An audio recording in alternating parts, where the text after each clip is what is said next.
કેમ છો મારા વાલા મિત્રો?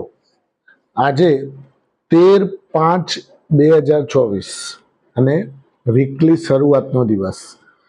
શેર માર્કેટ માટે સોમવાર એટલે શરૂઆતનો અને શુક્રવાર એટલે અંતનો દિવસ. હવે આ વીકમાં સ્પેશિયલ ટ્રેડિંગ સેશન સેટરડે યોજાવાનું છે, એટલે એક દિવસ તમને વધારે મળશે. ટૂંકમાં સોમવારથી શનિવાર સુધી કામકાજ ચાલુ રહેશે.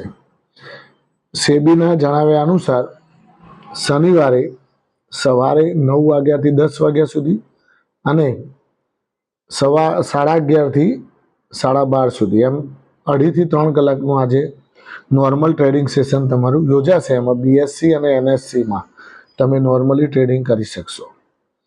બીજું કે બજારની અંદર આપણે વાત કરીએ તો વીઆઈએક્સ ઇન્ડેક્સ થોડો ડર ઉત્પન્ન કરે એ ટાઈપનો ટ્રેડ કરી રહ્યો છે. ઘણા લોકો વિચારતા હશે કે ઇન્ડિયા વીઆઈએક્સ એટલે શું? ઇન્ડિયા વીઆઈએક્સ એટલે ઇન્ડિયાનો વોલેટિલિટી ઇન્ડેક્સ. વોલેટિલિટી જે ઇન્ડેક્સ છે એટલે કે શેર માર્કેટ તમારું સ્થિર નથી એવું બતાવે છે.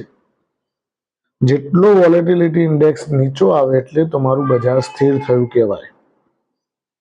બાકી જેમ જેમ જેમ જેમ તમારું વોલેટિલિટી ઇન્ડેક્સ વધતો જાય, 12 થી વધીને 18 સુધી આવી ગયો છે, 18.47 સુધી આજે. એનો મતલબ કે ધીમે ધીમે વોલેટિલિટી વધશે, શેરોમાં ઉથલપાથલ જોવા મળશે.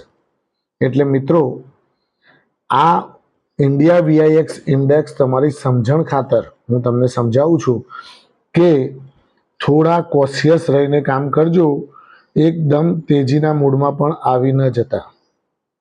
હા, તમારી જોડે જ્યાં પણ પ્રોફિટ થતો હોય એમાં પ્રોફિટ અવશ્ય બુક કરતા રહેજો, જેથી કરીને આપણને નોર્મલી કોઈ અફસોસ ન થાય.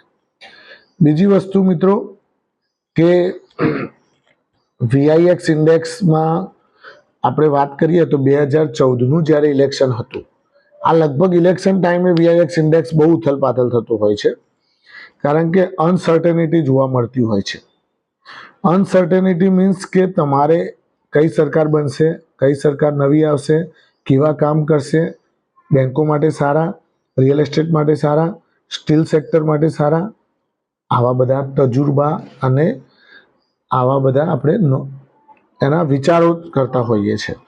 તો એ દરમિયાન જે એફઆઈઆઈ છે એ વીઆઈએક્સ ઇન્ડેક્સ 2014ની વાત કરું તો 38 સુધી પહોંચી ગયેલો. વીઆઈએક્સ ઇન્ડેક્સ 38 સુધી પહોંચી અને પછી ધીમે ધીમે ધીમે ધીમે ડાઉન આવેલો. મોદી સરકાર આવી એના પછી ધીમે ધીમે સ્થિર થયું બધું અને સારા કાર્ય થવા માંડ્યા, એટલે ધીમે ધીમે ધીમે ધીમે ગ્રોથ ઇન્ડિયાનો વધે એ પ્રમાણે વીઆઈએક્સ ઇન્ડેક્સ ધીમે ધીમે ડાઉન આવે અને એફઆઈઆઈનું બાઇંગ પણ આવે. અત્યારે જુઓ, જેમ જેમ વીઆઈએક્સ ઇન્ડેક્સ વધશે એમ એફઆઈઆઈ વેચવાલી કરશે કે ભાઈ અહીંયા પડ્યા જેવું નથી. કેમ કે અહીંયા તો નકરા ઉથલપાથલ ચાલી રહી છે, બધું સ્થિર નથી, એટલે જલ્દી એફઆઈઆઈ ના આવે. એફઆઈઆઈ ક્યાં આવે કે જ્યાં તમારા ગ્રોથ દેખાય, જ્યાં એમને સ્થિર સરકાર દેખાય, જ્યાં એમને બધું સારું સારું દેખાય તો જ એફઆઈઆઈ એમાં કૂદી પડે. એટલે મિત્રો, વીઆઈએક્સ ઇન્ડેક્સનો મતલબ આ છે. હવે બજારમાં જ્યારે ટ્રેડ કરવાની વાત આવે તો બજારમાં રિઝલ્ટ સિઝન ચાલી રહી છે, એટલે જેના રિઝલ્ટ સારા આવે છે એનું પોઝિટિવલી ખુલી અને કામકાજ કરતું હોય છે. પણ હજુ પણ તમને સમજાવું છું કે આપણે જેવું વિચાર્યું હોય છે એવું નથી થતું. ઘણા શેર્સમાં તો તમારા રિઝલ્ટ સારા હોય પણ એને તોડવા એ લોકોએ વિચાર્યું હોય તો તોડે. એ ગમે તે કારણ બતાવી દે કે ભાઈ એનું એબિટા અમને સંતોષકારક ન લાગ્યું, કે એમના માર્જિન્સ અમને સંતોષકારક ન લાગ્યા, કે પછી એમની કોમેન્ટ્રી અમને સંતોષકારક ન લાગી. બાકી પ્રોફિટ તો સારો એવો કર્યો હોય પણ એ શેરને તોડતા હોય છે. તો આ બધા કારણો બતાવતા હોય. હવે આ બધું આપણા મગજમાં લઈને આપણે ચાલવાનું. Thank you very much. ખૂબ ખૂબ આભાર મિત્રો. આ બધું તમે ધ્યાન રાખજો. આ તમારા નોલેજ માટે છે, બહુ મગજ ઉપર લેતા નહીં. જેમ જેમ આપણે તો એક જ વસ્તુ યાદ રાખવાની કે સારા શેર્સ લઈ અને બેસી રહેવાનું.